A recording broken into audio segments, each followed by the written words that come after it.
Hello বন্ধুরা, আজকে আমি একটু চিকেন টিক্কা কাবাব তৈরি করব। তো আমার এই যে চিকেন দিয়ে বুটের ডাল, এটা আমি ফ্রিজে করে রেখে দিয়েছিলাম। সব কিছু মশলা দিয়ে একসাথে সিদ্ধ করে আমি আমার হেল্পিং হ্যান্ডের হাতে এটা বেটে রেখে দিয়েছিলাম ফ্রিজে। তারপরে একটু দিয়ে দিলাম এখানে কাঁচামরিচ কুচি, তারপর দিব আমি পেঁয়াজ কুচি। দেখুন আমি পেঁয়াজগুলোকে একটু হাত দিয়ে কষলে নরম করে দিচ্ছি, যাতে সব কিছু মানে সুন্দর করে মিশে যায় মাংসটার সাথে। তো এখানে আমি বুটের ডাল, চিকেন, তারপরে আদা রসুন, গরম মশলা, তারপরে মরিচ, তারপরে সব কিছু দিয়ে সিদ্ধ করে বেটে রেখে দিয়েছিলাম। তারপর দিলাম জিরা গুঁড়া, তারপর দিলাম ধনিয়া গুঁড়া। দেখুন আমি তারপর দিয়ে দেবো একটা ডিম ভেঙে দিয়ে দিয়েছি আমি।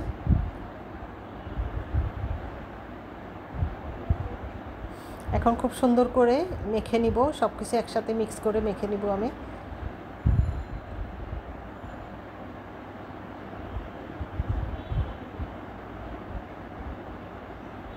তারপর দিয়ে দিচ্ছি আমি এক চামচের মতো চালের গুঁড়া, তাহলে কিন্তু খুবই মচমচা হবে, একদম শক্ত মতো জিনিসটা, বড়াটা সুন্দর মতো হবে এবং মচমচা হবে, খেতে খুবই টেস্টি হবে। আপনারাও একটু চালের গুঁড়া অ্যাড করবেন।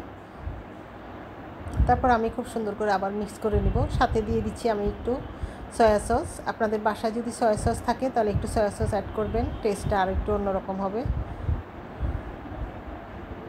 তারপর সামান্য একটু লবণ দিলাম আমি আগে সিদ্ধ করার সময় সব কিছু লবণ দিয়েছি, এখন আবার একটু লবণ মনে হচ্ছে কম হবে, তা আমি একটু লবণ অ্যাড করেছি।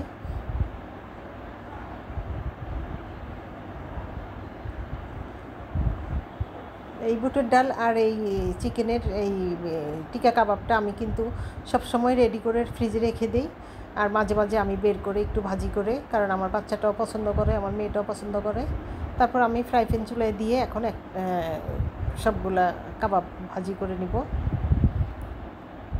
দেখুন আমি সবগুলা গোল করে করে দিয়ে দিয়েছি, দিয়ে এখন আমি ভাজি করে দেব ফ্রিজে, মানে ফ্রাই প্যানে সব সুন্দর করে ভাজি করে নেব। চুলার জালটা মিডিয়াম থেকে একটু কম আঁচে রাখতে হবে, যেন পুড়ে না যায় এবং ভিতরে সুন্দর মতো হয়। সেজন্য বেশি জাল দিলে কিন্তু উপরে পুড়ে যাবে, ভিতরে হবে না। তো আস্তে আস্তে জাল দিয়ে কিন্তু একটু সময় নিয়ে যে কাবাবগুলা ফ্রাই করতে হবে।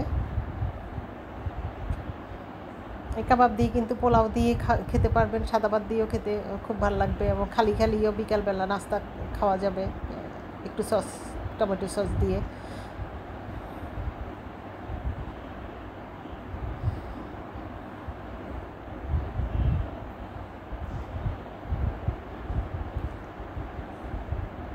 বাচ্চারা খুব পছন্দ করবে, যেহেতু মাংস আছে। আর বুটের ডালও কিন্তু অনেক হেলদি, স্বাস্থ্যসম্মত ডালও খাবে না, মাংস পাওয়া যাবে। তো দেখুন আমি কাবাবগুলা ফ্রাই করে নিচ্ছি। উল্টে দিতে হবে কিছুক্ষণ পর পর, যাতে এক সাইড পুড়ে না যায়।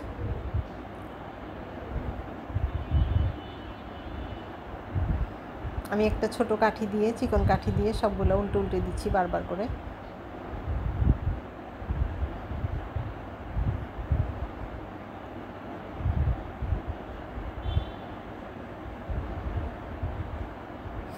দেখুন হয়ে গিয়েছে, কালারটা দেখুন কেমন আসছে।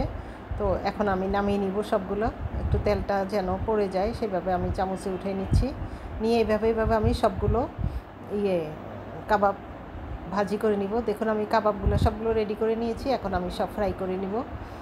তো আশা করি ভালো লাগছে আমার রেসিপি, আপনারাও ট্রাই করবেন। একদম ইজি। আপনারা একটু বুটের ডাল, মাংস একসাথে সুন্দর করে পরিষ্কার করে ধুয়ে সব রকম মশলা দিয়ে বসিয়ে দেবেন, শুধু জিরা গুঁড়া ধনিয়া গুঁড়া ছাড়া। আদা রসুন মরিচ, তারপরে গরম মশলা, একটু শুকনো মরিচ দিছি আমি।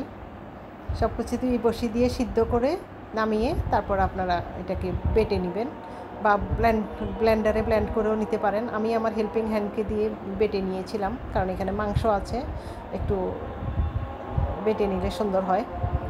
তো দেখুন এইভাবে করে আমি সবগুলো বেটে নিয়েছি, মানে ভাজি করে নিয়েছি কাবাব।